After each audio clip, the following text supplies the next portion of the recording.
ನಮಸ್ತೆ,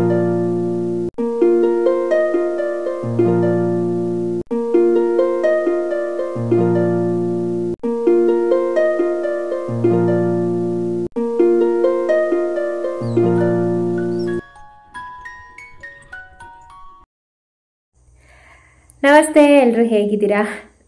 ಚೆನ್ನಾಗಿದ್ದೀರಾ ಅಂತ ಭಾವಿಸಿದ್ದೀನಿ. ಹಾಗೆ ಇದು ಜುಲೈ 8 ಸಂಜೆ ನಾನು ವ್ಲಾಗ್ ಶುರು ಮಾಡಿರೋದು. ಸ್ವಲ್ಪ ಇವಾಗ ನನ್ನ ಒಂದಿಷ್ಟು ರೊಟೀನ್ಗಳು ಚೇಂಜ್ ಆಗಿದೆ. ಒಂದು ಹೊಸ ವಿಷಯ ಕೂಡ ನಿಮ್ಮ ಜೊತೆ ಶೇರ್ ಮಾಡ್ಕೊಳ್ತಾ ಇದ್ದೀನಿ. ಏನು ಅಂತ ಮುಂದೆ ಹೇಳ್ತಾ ಹೋಗ್ತೀನಿ. ಹಾಗಾಗಿ ಕೆಲವೊಂದಿಷ್ಟು ವ್ಲಾಗ್ ಮಾಡೋಕ್ಕಾಗಿಲ್ಲ. ನೋಡೋಣ, ಫ್ರೀ ಆದಾಗ ಹಾಕ್ತಾ ಇರ್ತೀನಿ.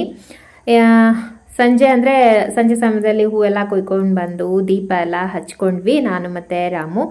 ಹಾಗೆ ಸ್ತೋತ್ರ ಎಲ್ಲ ಪಾರಾಯಣ ಮಾಡಾಯಿತು. ರಾಮ್ಗೆ ಒಂದು ಸ್ವಲ್ಪ ಹೊತ್ತು ಡ್ರಾಯಿಂಗ್ ಬಿಡಿಸ್ತಾ, ಅಂದರೆ ಅವನು ಅದೇ ಮೀಶೋದಲ್ಲಿ ನಾನು ಬುಕ್ಸ್ ತೊಗೊಂಡಿದ್ದೆ ಅಲ್ವಾ, ಅದನ್ನು ಕೊಟ್ಬಿಟ್ಟು ಅವನಿಗೆ ಕಲರ್ಸ್ ಎಲ್ಲ ತುಂಬೋಕೆ ಹೇಳ್ತಾ ಇದ್ದೆ. ಬಟ್ ಅವನು ಯಾವುದೋ ಒಂದು ಕಲರ್ ಹೇಳ್ತಾ ಇದ್ದಾನೆ. ನಾನು ಅದಲ್ಲ, ಇದೇ ಕಲರ್ ಹಾಕಬೇಕು ಅಂತ ಅವನಿಗೆ ಹೇಳಿದರೆ ಅವನಿಗೆ ಕೋಪ ಬಂದುಬಿಟ್ಟಿದೆ. ಹಿಂಗೆ ಗುರಾಯಿಸ್ತಾ ಇದ್ದಾನೆ ನೋಡಿ. ಒಬ್ಬ ದೇವ್ರಿ, ಹಿಂಗೆ ಅವನು ಏನು ಹೇಳ್ತಾನೋ ಹಂಗೆ ಆಗಬೇಕು. ಅಲ್ಲಿರೋದು ಆರೆಂಜ್ ಕಲರ್ ಆದರೆ ಇವನು ಹಾಕೋದು ಯಾವುದೋ ಗ್ರೀನ್ ಕಲರ್ ಹಾಕಿರ್ತಾನೆ. ಬೇಡ ಹಾಗಲ್ಲ ಹಿಂಗೆ ಅಂತ ಹೇಳೋ ಆಗಿಲ್ಲ ಅವನಿಗೆ.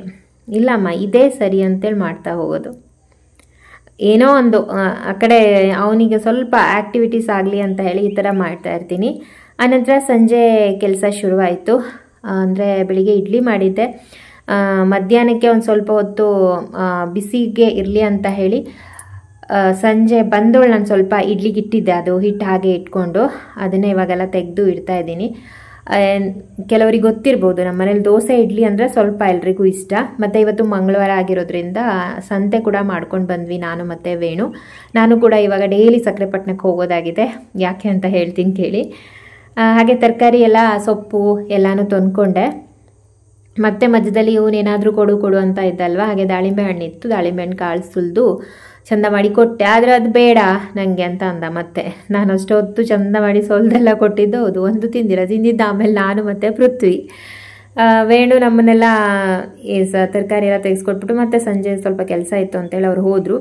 ಹಾಗೆ ಇದನ್ನೆಲ್ಲ ನೀಟ್ ಮಾಡಿ ಎತ್ತಿಟ್ಕೊಂಡ್ಬಿಟ್ರೆ ಒಂದು ಕಡೆ ಕೆಲಸ ಆಗುತ್ತಲ್ವ, ಬೇಗನೆ ಆಗುತ್ತೆ. ಈಗ ಏನಾದ್ರು ಅಡುಗೆ ಮಾಡ್ಬೇಕ್ರೆ ಅಂತ ಹೇಳ್ಕೊಂಡು ತರಕಾರಿನೆಲ್ಲ ಎತ್ತಿಟ್ಕೊಂಡೆ ಸರಿ ಮಾಡಿ ಜೋಡಿಸಿ. ಆನಂತರ ರಾಗಿ ಅಂಬ್ಲಿ ಕುಡಿಯೋಣ ಅನ್ನಿಸ್ತು. ಯಾಕೋ ಬಾಡಿ ತುಂಬಾ ಹೀಟ್ ಆಗ್ತಾ ಇದೆ ಅನ್ನಿಸ್ತು, ಕೆಲಸದ್ದು ಅದು ಇದು ಪ್ರೆಷರ್ ಅಂದ್ಕೊಂಡು. ಸೊ ಹಾಗಾಗಿ ರಾಗಿ ಅಂಬ್ಲಿ ಅಂತೂ ನಾನು ಸ್ವಲ್ಪ ದಿನ ಆಗಿತ್ತು ಮಾಡ್ದೇನೆ, ಸ್ವಲ್ಪ ಮರ್ತೇ ಹೋಗ್ತಾ ಇರೋದು. ಹಾಗಾಗಿ ನೈಟು ರಾಗಿ ಅಂಬ್ಲಿನ ಮಾಡಿಕೊಂಡೆ. ಏನೇನು ಇಡ್ಲಿ ಇತ್ತಲ್ವಾ, ನಮ್ಮ ವೇಣುಗೆ ಹಾಲು ಹಾಕ್ಕೊಂಡು ತಿಂತಾನೆ. ಅದು ಅವನಿಗೇನೋ ಇಷ್ಟ ಅಪ್ಪ, ಅದನ್ನು ಹಾಕ್ಕೊಂಡು ತಿಂದರು ಅವರು. ಸರಿಯಪ್ಪ ಅಂತ ಹೇಳಿ ಅವನಿಗೆ ಹಾಲಾಯಿತು, ನಮಗೆ ಚಟ್ನಿ ಅದಿದು ಮಾಡಿಕೊಂಡು ಅದನ್ನು ತಿಂದ್ವಿ. ಆನಂತರ ಇದು ತಿಂಡಿ ಖಾಲಿಯಾಗಿತ್ತು ಮನೆಯಲ್ಲಿ. ನಿಮಗೆ ಗೊತ್ತಿರ್ಬೋದು, ಡೈಲಿ ನನ್ನ ಲೋಗ್ ನೋಡ್ತಾ ಇರೋರಿಗಾದರೆ ಏನಾದರೂ ಕುರುಕಲು ತಿಂಡಿ ಮಾಡ್ತಾನೆ ಇರ್ತೀನಿ. ಇವತ್ತು ನಾನು ಅದೇ ಕಡಲೆ ಹಿಟ್ಟಿಂದು ಖಾರ ಕಡ್ಡಿ ಅಂತ ಅಂತೀವಲ್ವ, ಅದನ್ನು ಮಾಡ್ತಾಯಿದ್ದೀನಿ. ಅದು ರಾಮ್ಗಿಷ್ಟ. ಸೊ ಅವನ ಸಲುವಾಗೆ ನಂಗೆ ತಿಂಡಿ ಜಾಸ್ತಿ ಬೇಕು. ಹಾಗೆ ನಾನು ಈ ಒಂದು ಚಕ್ಲಿದು ಮೇಕರ್ ಪ್ರಾಡಕ್ಟ್ ಲಿಂಕನ್ನು ಶೇರ್ ಮಾಡಿದ್ದೆ ಮತ್ತು ಇದ್ರ ಬಗ್ಗೆ ವಿಡಿಯೋ ಮಾಡಿದ್ದೆ. ಆಗ ನನಗೊಬ್ಬರು ಒಂದೆರಡು ಜನ ಕೇಳಿದ್ರು ಇದನ್ನು ಹೇಗೆ ಯೂಸ್ ಮಾಡೋದು ಅಂತಲೇ ಗೊತ್ತಾಗಿಲ್ಲ ಅಂತ ಹೇಳ್ಕೊಂಡು. ನೋಡಿ, ನಾನು ಇಲ್ಲಿ ತೋರಿಸ್ತಾ ಇದ್ದೀನಲ್ವ, ನಿಮ್ಗೆ ಯಾವುದು ಶೇಪ್ ಬೇಕು ಅಂತ ಹೇಳಿ ಅಲ್ಲಿ ಪ್ಲೇಟ್ ಕೊಟ್ಟಿರ್ತಾರಲ್ವ, ಅದನ್ನು ಹಾಕ್ಕೊಂಡು ಕೆಳಗಡೆ ಈ ಥರ ಇನ್ನೊಂದು ಥ್ರೆಡ್ ಇರೋದು ಇರುತ್ತೆ, ಮುಚ್ಚಳ ಥರ ಅಲ್ವಾ, ಅದನ್ನು ಹಾಕೋಬೇಕು. ಅದರೊಳಗಡೆ ಪ್ಲೇಟ್ ಹಾಕ್ಕೊಂಡು ಕೆಳಗಡೆ ಭಾಗ ಇದು ಈ ಥರ ಮುಚ್ಚಳನ ಹಾಕೋಬೇಕು. ಆನಂತರ ಇದು ಸ್ವಲ್ಪ ಈ ಕ್ರಾಸ್ ಕೂತ್ಕೊಬಿಡತ್ತೆ, ಅದನ್ನು ಸರಿಯಾಗಿ ನೋಡಿಕೊಂಡು ನೀವು ಸರಿಯಾಗಿ ಹಾಕೋಬೇಕು, ಎಲ್ಲೂ ಅದು ಕ್ರಾಸ್ ಕೂತ್ಕೋಬಾರ್ದು. ಅದಾದಮೇಲೆ ಇದಕ್ಕೆ ಎಣ್ಣೆನ ಸವರ್ಕೊಳ್ಳಿ ಈ ರೀತಿಯಾಗಿ. ಮತ್ತು ಹಿಟ್ಟು ನೀವು ಚಕ್ಲಿ ಮಾಡ್ತಿರೋ ಅಥವಾ ಯಾವ್ದು ಮಾಡ್ತಿರೋ ಅದು ನಿಮ್ಮ ಚಾಯ್ಸು. ಹಿಟ್ಟಿಗೆಲ್ಲ ಎಣ್ಣೆ ಹಾಕಕ್ಕೆ ಹೋಗಬೇಡಿ, ಅದು ಇದರಲ್ಲಿ ನೀವು ಹಾಕಿ ಇದು ಮಾಡುವಾಗ ಒಡ್ಕೊಂಬಿಡತ್ತೆ, ಚೆನ್ನಾಗಾಗಲ್ಲ. ಇಲ್ಲಿ ನಾನೀಗ ಇದಕ್ಕೆ ಮಾತ್ರ ಎಣ್ಣೆ ಸವರ್ಬೇಕು, ಅದು ಜಾಸ್ತಿ ಏನು ಸವರೋ ಅಗತ್ಯ ಇಲ್ಲ ಆಯಿತಾ. ಆನಂತರ ಇಲ್ಲಿ ಕೆಳಗಡೆ ಪ್ಲೇಟ್ ಇರತ್ತಲ್ವ, ಈ ಹಿಡಿ ಏನಿದೆ ಅಲ್ವಾ, ಅದಕ್ಕೂ ಹಾಗೆ ಇದು ನಾನು ವಾಶ್ ಮಾಡಿ ಇಟ್ಟಿರೋದು. ಸೊ ಒಂದ್ಸತಿಗೆ ಇದನ್ನು ನಾನು ಮೇಲೆ ಕೆಳಗೆಲ್ಲ ಮಾಡ್ಕೋತೀನಿ, ಒಂದೇ ಸಲ ಅದು ಬಿಗಿ ಬಂದ್ಬಿಡುತ್ತೆ ಅಂತ ಹೇಳಿ. ನೋಡಿ, ಈಗ ಬಿಗಿ ಬರ್ತಾ ಇದೆ ಇದು. ಇಲ್ಲಿ ನಾನು ಹೆಬ್ಬೆರಳು ಇಟ್ಟಿದ್ನಲ್ವಾ, ಅಲ್ಲಿ ಒಂದು ಪ್ರೆಸ್ಸಿಂಗ್ ಒಂದು ಚಿಕ್ಕದೊಂಥರ ಸ್ಕ್ರೂ ಥರ ಇರುತ್ತೆ, ಅದನ್ನು ನೀವು ಪ್ರೆಸ್ ಮಾಡಬೇಕು. ಪ್ರೆಸ್ ಮಾಡಿಕೊಂಡ್ರೆ ಮೇಲೆ ಕೆಳಗೆ ಮಾಡೋಕ್ಕೆ ಬರುತ್ತೆ ಅದು. ಅಷ್ಟೇ, ತುಂಬ ಸಿಂಪಲ್ ಇದೆ ಆಯಿತಾ. ಇವಾಗ ಇದು ಗಟ್ಟಿಯಾಗಿದೆ. ನಾನು ಎಣ್ಣೆ ಎಲ್ಲ ಬಿಟ್ಟು ಸ್ವಲ್ಪ ಆ ಕಡೆ ಈ ಕಡೆ ಜಾರಿಸ್ಕೊತಾ ಇದ್ದೀನಿ. ಈ ಥರ ನೋಡಿ ಕೆಳಗಡೆ ಬಂತಲ್ವ ಈಗ ಈ ಥರ. ಈ ಕೆಳಗಡೆ ಬಂದಾದಾಗ ಮೇಲೆ ತೆಕ್ಕೊಳ್ಳೋದು ಹೇಗೆ ಅಂದರೆ ಅದೇ ನಾನು ಹೇಳಿದ್ನಲ್ಲ ಸ್ಕ್ರೂ ಥರ ಇರುತ್ತೆ ಹೆಬ್ಬೆರಳ ಹತ್ರ, ಅದನ್ನು ಪ್ರೆಸ್ ಮಾಡಿ ಹಿಡಿಬೇಕು. ಈಗ ಎಲ್ಲ ಆದಮೇಲೆ ಈಗ ಹಿಟ್ಟನ್ನು ಅದರೊಳಗಡೆ ತುಂಬೋದು. ಈ ಥರ ಹಿಟ್ಟನ್ನು ತುಂಬೋದು. ಸೇಮ್ ಇದು ನಾವು ಹಳೆ ಕಾಲದಲ್ಲಿ ಚಕ್ಲಿ ಮೇಕರ್ ಯೂಸ್ ಮಾಡ್ತಿದ್ವಲ್ಲ ಅದೇ ಥರನೇ ಇದು ಪ್ರೊಸೆಸ್ ಆಗ್ಯಾರ. ಈಗ ಇದಕ್ಕೆ ಹಿಟ್ಟನ್ನು ನೀಟಾಗಿ ತುಂಬಿಕೊಂಡು ನೋಡಿ ಇದನ್ನು ಮೇಲ್ಗಡೆ ತಂದ್ಕೋಬೇಕು. ಈ ಮೇಲ್ಗಡೆ ನಿಮ್ಗೊಂದು ಕೋಲ್ ಥರ ಕಾಣಿಸ್ತದೆ, ಮೇಲ್ಗಡೆ ಬರಬೇಕು. ಈಗ ಇದನ್ನು ನೀಟಾಗಿ ತಿರ್ಸ್ಕೊಬಿಡ್ಬೇಕು. ಈ ಮೇಲ್ಗಡೆ ಇರೋ ಹಿಡ್ಕೆ ಮುಚ್ಚಳನ ನೀಟಾಗಿ ಈ ಥರ ತಿರ್ಸ್ಕೊಬಿಡ್ಬೇಕು. ಹೀಗೆ ಟೈಟ್ ಮಾಡ್ಕೋಬೇಕು ನೀಟಾಗಿ, ಇಲ್ಲಾಂದರೆ ಮಧ್ಯದಲ್ಲಿ ಒಂಥರ ಅದು ಬಿಟ್ಕೊಂಡ್ಬಿಡುತ್ತಲ್ವ, ಹಾಗಾಗಿ ನೋಡಿ ಇವಾಗ ಇದು ಟೈಟ್ ಆಗಿದೆ. ಈ ಥರ ರೆಡಿ ಆಯ್ತಲ್ವಾ. ಎಣ್ಣೆ ಕಾಯೋಕೆ ಇಟ್ಕೋತೀನಿ ಈಗ ನಾನು. ಮೊದಲೇ ಎಣ್ಣೆ ಕಾಯೋಕೆ ಇಟ್ಕೋಬೇಕಿತ್ತು, ಮರ್ತ್ಕೊಬಿಟ್ಟೆ, ವಿಡಿಯೋ ಮಾಡ್ತಾ ಇದ್ದೆ ಅಲ್ವಾ, ಹಾಗಾಗಿ ಇವಾಗ ಎಣ್ಣೆ ಕಾಯೋಕೆ ಇಟ್ಕೋತಾ ಇದ್ದೀನಿ. ತುಂಬ ಈಸಿ ಇದೆ ಇದು, ಬಟ್ ನನಗೂ ಕೂಡ ಫಸ್ಟ್ ತಂದಾಗ ಅರ್ಥ ಆಗಿರಲಿಲ್ಲ. ನಾನು ಆಮೇಲೆ ವೇಣು ಹತ್ರ ಕೇಳಿದೆ, ಆವಾಗ ವೇಣು ನಂಗೆ ಹೇಳಿಕೊಟ್ರು. ಸರಿಯಪ್ಪ ಅಂತ ಹೇಳಿ ಆಮೇಲೆ ಕಲ್ತ್ಕೊಂಡಿರೋದು. ನೋಡಿ ಈಗ ಎಷ್ಟು ಚೆನ್ನಾಗಿ ಬರ್ತಾ ಇದೆ ಅಂತೇಳಿ. ಈ ಥರ ಇವಾಗ ಇದನ್ನು ಪ್ರೆಸ್ ಮಾಡ್ತಾ ಬಂದರೆ ಆಯಿತು ಅಷ್ಟೇ. ಅಂದರೆ ಅಲ್ಲಿ ನಾನು ಹಿಡ್ಕೆದು ಇದು ವಿಡಿಯೋ ಮೇಲ್ಗಡೆಯಿಂದ ಕಾಣಿಸಿಲ್ಲ ಅನಿಸುತ್ತೆ, ಮತ್ತು ಆಮೇಲೆ ನೋಡೋಣ ಶೂಟಿಂಗ್ ಇದು ವಿಡಿಯೋ ಇದೆಯಾ ಅಂತ ನೋಡೋಣ ಮುಂದೆ. ಸೊ ಈ ಥರ ಇದನ್ನು ಪ್ರೆಸ್ ಮಾಡ್ತಾ ಬರಬೇಕು ನಾವು, ಆಯಿತಾ. ನೋಡಿ ಎಷ್ಟು ಚೆನ್ನಾಗಿ ಬಂತು ಅಂತ ಹೇಳಿ. ಸೊ ಇದು ರಾಮ್ನಿಗೆ ತುಂಬಾ ಇಷ್ಟ. ಅವನು ಒಂದೊಂದೇ ಕಡ್ಡಿನಿಂಗೆ ಎತ್ಕೊಂಡು ತಿಂತಾನೆ, ಅದರಲ್ಲಿ ಕಟ್ ಮಾಡಿಕೊಂಡು. ಆಲ್ರೆಡಿ ನಾನು ಈ ಥರದ ವಿಡಿಯೋ ಹಾಕಿದ್ದೆ, ನಾನು ಇದನ್ನು ಮಾಡೋ ರೆಸಿಪಿ ವಿಡಿಯೋ ಕೂಡ ಶೇರ್ ಮಾಡಿದ್ದೆ. ನೋಡಿ ಇಲ್ಲಿ ಮೇಲ್ಗಡೆ ಇದೆ ಅಲ್ವಾ, ಇದೀಗ ಟರ್ನ್ ಮಾಡಿಬಿಟ್ರೆ ಆಯಿತು. ಇವಾಗ ಇದರಲ್ಲಿ ಕೆಳಗಡೆ ಹೋಗಿರುತ್ತೆ, ಇದನ್ನ ಈಗ ರಿಮೂವ್ ಮಾಡ್ಕೋಬೇಕು. ಇಲ್ಲಿ ಹೆಬ್ಬೆರಳಲ್ಲಿ ನೋಡಿ ಇದನ್ನು ಪ್ರೆಸ್ ಮಾಡ್ಕೊಂಡ್ಬಿಟ್ಟೆ, ಎಷ್ಟು ಬೇಗ ಬಂತು ಹೇಳಿ. ಒಂದು ಸಲ ಅಷ್ಟೇ ಅದು ಗಟ್ಟಿ ಬಂದಂಗೆ ಆಯಿತು ಅಷ್ಟೇ. ಎಣ್ಣೆ ಎಲ್ಲ ಹಾಕಿದ್ನಲ್ಲ, ಈಗ ಈಸಿಯಾಗಿ ಮೇಲೆ ಬರುತ್ತೆ. ಈಗ ಮತ್ತೆ ಅಗೇನ್ ಇದಕ್ಕೆ ಹಿಟ್ಟನ್ನು ತುಂಬಬೇಕು, ಎಣ್ಣೆ ಹಚ್ಚಿಬಿಟ್ಟು ಮತ್ತೆ ಹಿಟ್ಟನ್ನು ತುಂಬೋದು. ತುಂಬ ಸಿಂಪಲ್ ಇದೆ. ಈ ಪ್ರಾಡಕ್ಟ್ ಲಿಂಕ್ ಬೇಕಿದ್ರೆ ನಾನು ಡಿಸ್ಕ್ರಿಪ್ಷನಲ್ಲಿ ಕೊಟ್ಟಿರ್ತೀನಿ. ತುಂಬ ಅಂದರೆ ತುಂಬ ಚೆನ್ನಾಗಿ ಬಂತು, ಆಯಿತಾ. ಯಾರಿಗಾದರೂ ಬೇಕಿದ್ರೆ ನೀವು ಪರ್ಚೇಸ್ ಮಾಡ್ಕೊಳ್ಳಿ, ಇದರ ಲಿಂಕ್ ಕೂಡ ಕೊಟ್ಟಿರ್ತೀನಿ. ಇದು ಇಷ್ಟಕ್ಕೆ ನಾನು ಈ ಲೋಗನ ಮುಗಿಸಿದ್ದೀನಿ ಅಂದ್ಕೊಂಡಿದ್ದೀನಿ. ಆ್ಯಂಡ್ ಇದು ನೆಕ್ಸ್ಟ್ ಡೇ ಲೋಗ್ ಕಂಟಿನ್ಯೂ ಮಾಡ್ತಾ ಇದ್ದೀನಿ. ಬೆಳಿಗ್ಗೆ ಪೂಜೆಗೆ ರೆಡಿ ಮಾಡ್ಕೋತಾ ಇದ್ದೀನಿ ನಾನು. ಇವತ್ತು ಬುಧವಾರ, ಸೊ ಹಾಗಾಗಿ ನಮ್ಮ ಪೃಥ್ವಿದು ಪೂಜೆ ಇವತ್ತು. ಆದರೆ ಬೆಳಿಗ್ಗೆ ಎಲ್ಲ ನೆಲ ಎಲ್ಲ ಒರೆಸಿ ಪೂಜೆಗೆಲ್ಲ ರೆಡಿ ಮಾಡ್ಕೊಡ್ತೀನಿ. ತುಳಸಿ ಮಾಲೆ ಎಲ್ಲ ಕಟ್ಕೊಡೋದು ಅವನ್ನೆಲ್ಲ ಮಾಡ್ಕೊಡ್ತೀನಿ. ತುಳಸಿ ಮಾಲೆ ಕಟ್ಟುವಾಗ ನಿಮ್ಮ ಹತ್ರ ಒಂದು ವಿಷಯ ಶೇರ್ ಮಾಡ್ಕೋಬೇಕು ಅಂತ ಅನ್ನಿಸ್ತು. ನೋಡಿ ಎಷ್ಟೋ ಜನರಿಗೆ ತುಳಸಿ ಗಿಡ ಚೆನ್ನಾಗಿ ಆಗಲ್ಲ, ಮತ್ತು ಕೆಲವೊಂದಿಷ್ಟು ಏನನ್ಬೋದು ಅದು ಏನೇನೋ ಕಲ್ಪನೆಗಳಿದೆ. ಅಂದರೆ ತುಳಸಿ ಗಿಡನ ಚೂಟಬಾರ್ದು, ಮುರಿಬಾರ್ದು, ಆ ಥರ ಎಲ್ಲ ಇದೆ. ನನ್ನ ಪ್ರಕಾರ ಅದು ತುಳಸಿ ಪೂಜೆ ಅಂತ ನಾವೇನು ಮಾಡ್ತೀವಲ್ವ, ಆ ಕಟ್ಟೆದಲ್ಲಿ ಇರುವಂಥ ಸಸ್ಯನೂ ಬಂತು, ಮತ್ತು ಹೊರಗಡೆ ಇರುವಂಥ ಸಸ್ಯನೂ ಬಂತು. ತುಳಸಿ ಮಾತೆ ನಿಜ, ಅದೊಂದು ದೇವರು ನಿಜ. ಆದರೆ ಅಲ್ಲಿ ಸಸ್ಯ ಏನಿರುತ್ತೆ ಅಲ್ವಾ, ಅದು ಬದುಕೋ ರೀತಿ ಒಂದೇ. ಉಳಿದ ಸಸ್ಯಗಳಿಗೆ ಯಾವ ರೀತಿಯಾಗಿ ಅದಕ್ಕೆ ಮಣ್ಣು ಬೇಕೋ ಹಾಗೆ ಇದಕ್ಕೂ ಕೂಡ ಬೇಕಾಗತ್ತೆ. ಸೊ ಹಾಗಾಗಿ ನಾವು ಅದು ಸಸ್ಯವನ್ನು ಹೇಗೆ ಬೆಳೆಸ್ಬೇಕೋ ಅದೇ ರೀತಿನೇ ಬೆಳೆಸ್ಬೇಕಾಗತ್ತೆ. ಅದನ್ನ ಬಿಟ್ಟು ಅದನ್ನ ದೇವತೆ ಅಂತ ಹೇಳ್ಕೊಂಡು ನಾವು ಹಾಗೆ ಬಿಟ್ಬಿಟ್ರೆ ಅದಕ್ಕೆ ನೀರು ಹಾಕ್ತೆಗಿದ್ರೆ ಅದು ಬದುಕತ್ತಾ? ಇಲ್ಲ, ಅದಕ್ಕೂ ನೀರು ಹಾಕಲೇಬೇಕು. ಮಳೆ ಎಲ್ಲ ಬಂದಾಗ ಚೆನ್ನಾಗಿ ಅದು ಅಳ್ಕೊಳ್ಳುತ್ತೆ ನೋಡಿ ಅಲ್ವಾ, ಎಲ್ಲ ಸಸ್ಯ ಥರನೇ ಚಿಗುರಾಗಿ ಚೆನ್ನಾಗಿ ಬರುತ್ತೆ. ಸೊ ಅದನ್ನು ಫಸ್ಟು ಸಸ್ಯ ರೀತಿಯಲ್ಲಿ ಬೆಳೆಸಿ ನಾನು ಹೇಳೋದು. ಬಟ್ ಶಾಸ್ತ್ರ ಯಾವ ರೀತಿಯಪ್ಪ ಅಂತಂದ್ರೆ ಅದಕ್ಕೆ ಪೂಜೆ ಮಾಡೋದು, ಒಂದು ಕಟ್ಟೆಯಲ್ಲಿ ನಾವು ಇಟ್ಬಿಟ್ಟು ಪೂಜೆ ಮಾಡ್ತೀವಲ್ವಾ, ಅದು ಸರಿಯಾದ ಪದ್ಧತಿನೇ, ಅದು ತಪ್ಪು ಅಂತ ಹೇಳಲ್ಲ. ಬಟ್ ಆ ಸಸ್ಯಗೆ ಆರೈಕೆ ಮಾಡೋದು ಮಾತ್ರ. ಉಳಿದ ಸಸ್ಯಗಳಿಗೆ ನಾವು ಹೇಗೆ ಆರೈಕೆ ಮಾಡ್ತೀವೋ ಹಾಗೆ ನಾವು ಇದಕ್ಕೂ ಕೂಡ ಆರೈಕೆ ಮಾಡಬೇಕಾಗತ್ತೆ. ನಾನು ಆಲ್ರೆಡಿ ಇದನ್ನು ಕೂಡ ಶೇರ್ ಮಾಡಿದ್ದೀನಿ, ನಾನು ಯಾವ ರೀತಿಯಾಗಿ ಬೆಳೆಸ್ತೀನಿ ಅಂತ ಹೇಳಿ. ನಾನು ಇದರ ಕದ್ರು ಇರುತ್ತಲ್ವ, ಅಂದರೆ ತುಳಸಿಯ ಹೂವು, ಮಂಜರಿ ಅಂತ ಕರೀತಾರೆ ಅದಕ್ಕೆ. ಸೊ ಅದನ್ನು ನಾನು ಚೂಟ್ಬಿಟ್ಟು ಮಾಲೆಯಲ್ಲೇ ಮಾಡಿ. ಚೂಟೋದು ಅಂತಂದರೆ ಇನ್ನೊಂದು ಇದೆ, ಅದರ ಉಗ್ರನ್ನ ತಾಗಿಸ್ಬಾರ್ದು, ನಮ್ಮ ಉಗ್ರಲ್ಲಿ ಅದನ್ನು ಮುರಿಬಾರ್ದು, ಹಾಗೆ ಬೆರಳಲ್ಲೇ ಕಟ್ ಮಾಡಬೇಕು ಅದನ್ನು. ಆನಂತರ ಅದನ್ನು ಮಾಲೆ ಮಾಡಿ ರಾಯರಿಗೆ ಹಾಕ್ತೀನಿ, ಶ್ರೀನಿವಾಸನ ಫೋಟೋಕ್ಕೂ ಕೂಡ ಹಾಕ್ತೀನಿ. ನೆಕ್ಸ್ಟು ನಾನು ಅಷ್ಟೋತ್ತರ ಹೇಳ್ಕೊತೀನಿ, ಆವಾಗ ಅವರಿಗೆ ಅರ್ಚನೆ ಮಾಡ್ತೀನಿ. ಹೀಗೆ ನಾನು ಸುಮಾರು ಇದಕ್ಕೆ ಯೂಸ್ ಮಾಡ್ಕೋತೀನಿ. ಇವಾಗ ನಮ್ಮ ತುಳಸಿ ಗಿಡ ಕೂಡ ತೋರಿಸ್ತೀನಿ ಯಾವ ರೀತಿಯಾಗಿ ಆಗಿದೆ ಅಂತ ಹೇಳಿ. ಇದಕ್ಕೆ ನಾನು ಒಂದು 15 ದಿನಕ್ಕೊಂದ್ಸಲ ಅಥವಾ ವಾರಕ್ಕೆ ಒಂದ್ಸಲ ಅರಿಶಿಣದ ನೀರನ್ನು ಸ್ಪ್ರೇ ಮಾಡ್ತೀನಿ ಎಲ್ಲ ಕಡೆ. ಇಲ್ಲಿ ನೋಡ್ತಾ ಇರ್ಬೋದು ನೀವು, ಇದು ನನ್ನ ತುಳಸಿ ಕಟ್ಟೆಯ ಗಿಡ ಆಯಿತಾ. ಇದರ ಹಿಂದ್ಗಡೆ ಇರುವಂಥದ್ದು ಬೇರೆ ಸಪ್ರೇಟ್ ಗಿಡ ಅದು. ಇದು ನನ್ನ ತುಳಸಿ ಕಟ್ಟೆಯಲ್ಲಿರುವಂತಹ ಗಿಡ. ಇದು ಎಷ್ಟು ಚೆನ್ನಾಗಿ ಬೆಳ್ಕೊಂಡಿದೆ, ನೀವೇ ನೋಡ್ತಾ ಇದ್ದೀರಾ. ನಾನು ಇದ್ರದ್ದು ಕೂಡ ತೆಗಿತೀನಿ, ಕಾಣಿಸ್ತಾ ಇರ್ಬೋದು ನಿಮಗೆ. ಇದು ನಮ್ಮ ತುಳಸಿ ಕಟ್ಟೆ ಗಿಡ ಇದು ಆಯಿತಾ. ಅದ್ರ ಹಿಂದ್ಗಡೆ ಇರೋದು ಎಕ್ಸ್ಟ್ರಾ ಗಿಡಗಳು. ಇದನ್ನು ನಾನು ಹೇಳಿದ್ನಲ್ವ, ಅರಿಶಿನ ನೀರನ್ನು ಹಾಕ್ತೀನಿ. ಜೊತೆಗೆ ಇದರ ಮಂಜರಿ ಏನು ಬರುತ್ತೆ ಅಲ್ವಾ, ಈ ಮಂಜರಿ ತುಂಬ ಶ್ರೇಷ್ಠ. ನಾವು ವಿಷ್ಣುವಿಗೆ ಮತ್ತು ರಾಯರಿಗೆ, ಕೃಷ್ಣನಿಗೆ ಈ ರೀತಿಯಾಗಿ ಹಾಕಲೇಬೇಕಾಗತ್ತೆ. ಅದನ್ನು ಹಾಗೆ ಬಿಡಬಾರ್ದು. ತುಳಸಿ ಕಟ್ಟೆಯಲ್ಲಿರುವಂತಹ ತುಳಸಿಯನ್ನು ಕುಯ್ಲೇಬಾರ್ದು ಅಂತ ಏನೂ ಶಾಸ್ತ್ರ ಇಲ್ಲ.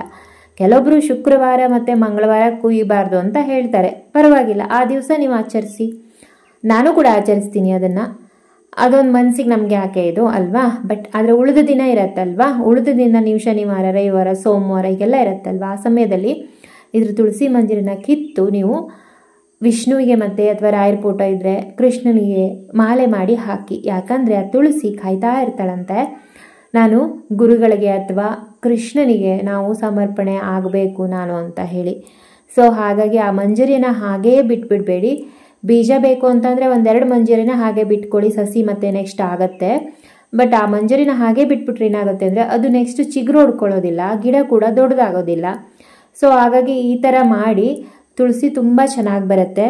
ನಾನೀಗ ಸಾಮಾನ್ಯ ನನ್ನ ಫೋಟೋಸ್ ಅಥವಾ ವಿಡಿಯೋಸ್ ನೋಡ್ತಾ ಇರೋರಿಗೆ ಗೊತ್ತಿರ್ಬೋದು, ಪ್ರತಿದಿನ ನಾನು ಸುಮಾರು ಒಂದೂವರೆ ತಿಂಗಳಾಯ್ತೇನೋ ಪ್ರತಿದಿನ ಮಾಲೆಯನ್ನು ರಾಯರ ಫೋಟೋಕ್ಕೆ ಹಾಕ್ತಾನೇ ಇದ್ದೀನಿ. ತುಂಬ ಖುಷಿ ಆಗುತ್ತೆ. ನಾನು ಫಾಲೋ ಮಾಡೋದು ಇದೇ ಥರನೇ.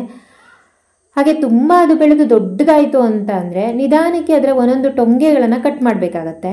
ಕಟ್ ಮಾಡಿ ಅದನ್ನು ಚಿಗುರೋಕೆ ಬಿಡಬೇಕು ಮತ್ತೆ. ಆಗ ಮತ್ತೆ ಅದು ನೀಟಾಗಿ ಚಿಗುರ್ಕೊಳ್ಳುತ್ತೆ. ಹಾಗೆ ಅದಕ್ಕೆ ಬುಡಕ್ಕೆ ನಾವು ನೀರು ಹಾಕಬೇಕು. ಮತ್ತು ಮೇಲ್ಗಡೆಯಿಂದ ಕೂಡ ಅದಕ್ಕೆ ನೀರು ಹಾಕಬೇಕು. ಕೇವಲ ಬುಡಕ್ಕೆ ಹಾಕಿದ್ರೆ ಆಗೋದಿಲ್ಲ, ಮೇಲ್ಗಡೆಯಿಂದ ಕೂಡ ನೀರು ಹಾಕಬೇಕಾಗತ್ತೆ ತುಳಸಿಗೆ, ಆಯಿತಾ. ಆನಂತರ ಅರಿಶಿನ ನೀರು ಆವಾಗಲೇ ಹೇಳಿದೆ, ಅದನ್ನು ಕೂಡ ಸ್ಪ್ರೇ ಮಾಡಬೇಕು. ಆನಂತರ ಇನ್ನೇನು ಗೆದ್ಲು ಏನಾದರೂ ಅದಕ್ಕೆ ಈ ಹುಳ ಅಂತೀವಲ್ಲ, ಗೆದ್ಲುಳ, ಅದು ಕೂಡ ಆಗೋದು ಜಾಸ್ತಿ ಇರುತ್ತೆ. ಸೊ ಅದನ್ನು ಕೂಡ ನೀವು ನೋಡ್ಕೋತಾ ಇರಬೇಕಾಗತ್ತೆ. ಸುಣ್ಣದ ಇದೇನಾದ್ರು ಸ್ಪ್ರೇ ಮಾಡ್ಬೋದು, ತೊಂದರೆ ಏನೋ ಆಗಲ್ಲ. ಮಣ್ಣು ಕ್ಲೀನಾಗಿರಬೇಕು. ಆಟೋಮೆಟಿಕ್ ಆಗಿ ಸತ್ತೋಯ್ತು ಅಂದರೆ ಆ ಕಾರಣದಿಂದ ಕೂಡ ಆಗ್ಬೋದು. ಆ್ಯಂಡ್ ಇವಾಗ ಇದು ನೋಡಿ, ನಾನು ಬಾಗಿಲಿಗೆ ಈ ರೀತಿಯಾಗಿ ಇವಾಗ ಬರೆದಿಡ್ತಾ ಇರೋದು ತೋರಿಸ್ತಾ ಇದ್ದೀನಿ. ಅಂದರೆ ಇದೊಂದು ಶುಭದ ಸಂಕೇತ, ಮನೆ ಒಂದು ರೀತಿ ಲಕ್ಷಣವಾಗಿ ಕಾಣಿಸುತ್ತೆ. ಮತ್ತು ನೆಗೆಟಿವ್ ಎನರ್ಜಿಗಳು ಅಂತ ಏನೇ ಅಂತೀವಲ್ವ, ಅದು ನಮ್ಮ ಮನೆಯೊಳಗೆ ಪ್ರವೇಶ ಮಾಡಲ್ಲ ಅಂತ ಕೂಡ ಹೇಳ್ತಾರೆ. ಈ ರೀತಿ ಓಂ ಮತ್ತು ಸ್ವಸ್ತಿಕ್ ಬಾಗಿಲಲ್ಲಿ ಇದ್ದರೆ ಸರಿನಾ. ಓಕೆ, ಇದು ಹೇಳಿದೆ ಆಗಲೇ ಬುಧವಾರದಲ್ಲಿ ಹೋಗಂತ ಹೇಳಿ. ಇವಾಗ ಹೇಳ್ತೀನಿ, ನಾನು ಆಗಲೇ ಹೇಳಿದೆ ಸಕ್ಕರೆಪಟ್ಟಣ ಇವಾಗ ಡೈಲಿ ಅಪ್ ಆ್ಯಂಡ್ ಡೌನ್ ಮಾಡ್ತಾಯಿದ್ದೀನಿ ಅಂತ ಹೇಳಿ. ಏನಿಲ್ಲ, ನಾನು ಒಂದು ಶಾಪ್ ಮಾಡಬೇಕು ಅಂತ ಅಂದ್ಕೊಂಡೆ, ಬಟ್ ಅದು ಸ್ವಲ್ಪ ಪ್ಲ್ಯಾನ್ ಬೇರೆ ರೀತಿ ಆಯಿತು. ಸೊ ಹಾಗಾಗಿ ನನಗೆ ಪರಿಚಯ ಇರುವಂಥವ್ರದ್ದು ಅಂಗಡಿಗೆ ನಾನು ಇವಾಗ ಹೋಗ್ತಾ ಇದ್ದೀನಿ. ಸೊ ಅವ್ರ ಅಂಗಡಿಯಲ್ಲೇ ನಾನು ಇವಾಗ ವರ್ಕ್ ಮಾಡೋಕ್ಕೆ ಅಂತ ಹೋಗ್ತಾ ಇದ್ದೀನಿ. ಅಂದರೆ ಆಫೀಸ್ ವರ್ಕ್ ಲೆಕ್ಕದಲ್ಲೂ ಹೋಗ್ತಾ ಇದ್ದೀನಿ. ಮತ್ತು ನನ್ನ ಏನಿರುತ್ತಲ್ವ ಕಸ್ಟಮರ್ದು, ಅದು ಕೂಡ ಹೊಲಿತಾ ಇದ್ದೀನಿ. ಜಸ್ಟ್ ಒಂದು ನಮ್ಮ ಒಳಗೆ ಫ್ರೆಂಡ್ಲಿ ಆದೊಂದು ಕಮಿಟ್ಮೆಂಟ್ ನಾವು ಮಾಡ್ಕೊಂಡಿದ್ದೀವಿ, ಅಂದರೆ ಒಪ್ಪಂದ ಮಾಡ್ಕೊಂಡಿದ್ದೀವಿ ಅನ್ಬೋದು, ನಾನು ಮತ್ತು ರೇಖಕ ಅಂತ ಹೇಳಿ. ಸೊ ಹಾಗಾಗಿ ನಾನೀಗ ಅಲ್ಲಿಗೆ ಹೋಗ್ತಾ ಇರೋದ್ರಿಂದ 10 ಗಂಟೆ ಒಳಗಡೆ ಎಲ್ಲ ಮುಗಿಸ್ಕೊಂಡು ರಾಮನ್ನ ಸ್ಕೂಲಲ್ಲಿ ಬಿಟ್ಬಿಟ್ಟು ಆನಂತರ ಮತ್ತೆ ಶಾಪಲ್ಲಿ ಒಂದು 3 ಗಂಟೆ ಅಥವಾ 2:30 ತನಕ ಇರ್ತೀನಿ.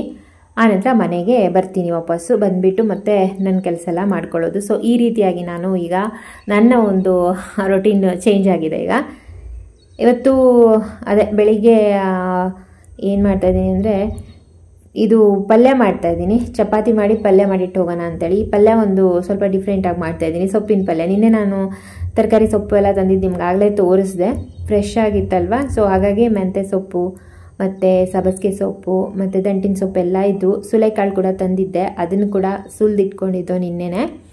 ಅದನ್ನು ಹಾಕಿಬಿಟ್ಟು ಸೊಪ್ಪಿನ ಪಲ್ಯ ಮಾಡೋಣ ಅಂತ ಹೇಳಿ. ಚಪಾತಿ ಮಾಡ್ತಾ ಇರೋದ್ರಿಂದ ಡ್ರೈ ಆಗಿ ಬೇಡ, ಇದು ಸ್ವಲ್ಪ ಗ್ರೇವಿ ಥರ ಮಾಡೋಣ ಅಂತ ಹೇಳಿ ಮಸಾಲೆ ಕೂಡ ರುಬ್ಬಿ ಹಾಕ್ತಾಯಿದ್ದೀನಿ.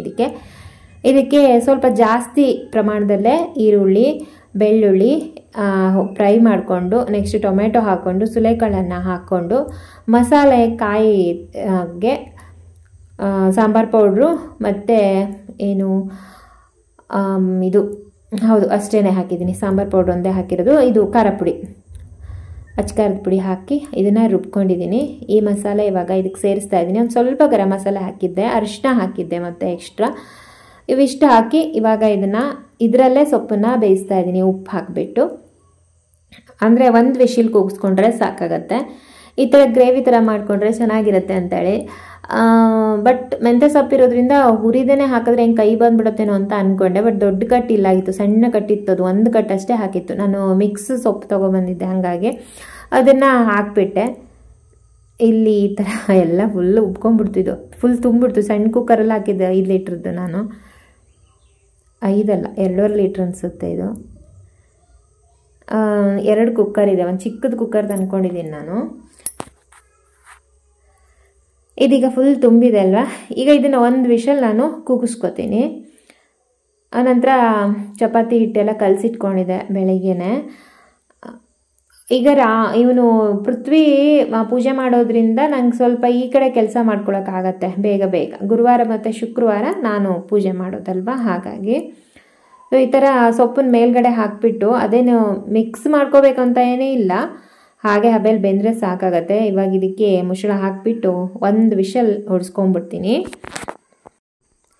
ಸುಮ್ಮನೆ ನಾವು ಒಂದೇ ರೀತಿಯಲ್ಲಿ ಹೋಗ್ತಾ ಇದ್ರೆ ಲೈಫ್ ಕೂಡ ಬೋರ್ ಅಂತ ಅನ್ನಿಸ್ಬಿಡುತ್ತೆ. ಏನಾದರೂ ಒಂದು ಎಕ್ಸ್ಟ್ರಾ ಎಕ್ಸ್ಪೆರಿಮೆಂಟ್ ಮಾಡಬೇಕು.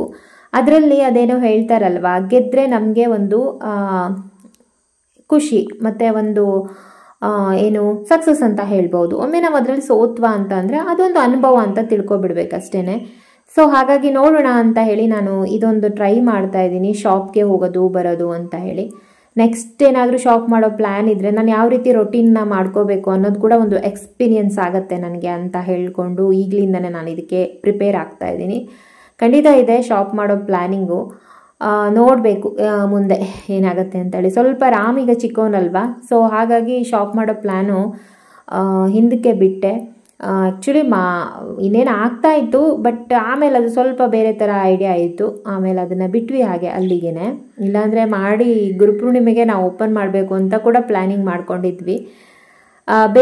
ಒಂದ್ಸಲ ಬೇಜಾರಾಯಿತು, ಬಟ್ ಆಮೇಲೆ ನನಗೆ ಸ್ವಲ್ಪ ಫ್ಲ್ಯಾಶ್ ಆಯಿತು, ಇಲ್ಲ ಇದು ಏನೋ ರಾಯರೋ ಅಥವಾ ನಂಗೆ ಭಗವಂತ ಇದೊಂದು ದಾರಿ ತೋರಿಸ್ತಾ ಇದ್ದೀನಿ. ಸೊ ಈ ಟೈಮ್ ನನಗೆ ಬೇಡ ಅಂತ ಅವ್ರಿಗೆ ಬೇಡ ಅಂತ ಅನ್ನಿಸ್ತೇನೋ. ಸೊ ಹಾಗಾಗಿ ಇದನ್ನು ಕಂಟಿನ್ಯೂ ಮಾಡೋಕ್ಕೆ ಬಿಟ್ಟಿಲ್ಲ. ಈ ದಾರಿಲಿ ಹೋಗು ಅಂತ ಹೇಳಿದ್ದಾರೆ ಅನಿಸುತ್ತೆ, ಹಾಗಾಗಿ ಇದೇ ದಾರಿಲಿ ಹೋಗೋಣ ಅಂತ ಹೇಳ್ಕೊಂಡು ಇವಾಗ ಈ ರೀತಿ ಪ್ಲ್ಯಾನ್ ಮಾಡಿಕೊಂಡು ಹೋಗ್ತಾ ಇದ್ದೀನಿ ನಾನು.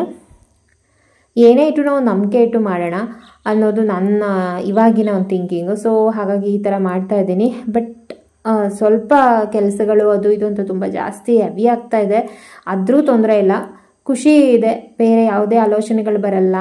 ಆ್ಯಕ್ಟಿವ್ ಆಗಿದ್ದೀನಿ, ಇನ್ನೂ ಆ್ಯಕ್ಟಿವ್ ಆಗ್ತಾ ಇದ್ದೀನಿ, ಅದಕ್ಕೆ ತುಂಬ ಖುಷಿ ಅನಿಸುತ್ತೆ. ನೋಡ್ತಾ ಇದ್ರಲ್ವಾ, ಇದು ಸಕ್ಕರೆಪಟ್ಟಣ ನಮ್ಮದು ಸಿಟಿ ಗೌರ್ಮೆಂಟ್ ಹಾಸ್ಪಿಟ್ಲ್ ಇದೆ ಅಲ್ವಾ, ಅದ್ರ ಎದುರುಗಡೆ ಆಗುತ್ತೆ ಅವ್ರ ಶಾಪ್ ಇರೋದು. ಅಕ್ಕ ಕೂಡ ನಂಗೆ ತುಂಬಾ ಕಂಫರ್ಟೇಬಲ್ ಇದ್ದಾರೆ. ಸೊ ಹಾಗಾಗಿ ನನಗೆ ಅವ್ರ ಜೊತೆ ಕೆಲಸ ಮಾಡೋಕ್ಕೆ ತುಂಬ ಖುಷಿ ಆಗುತ್ತೆ.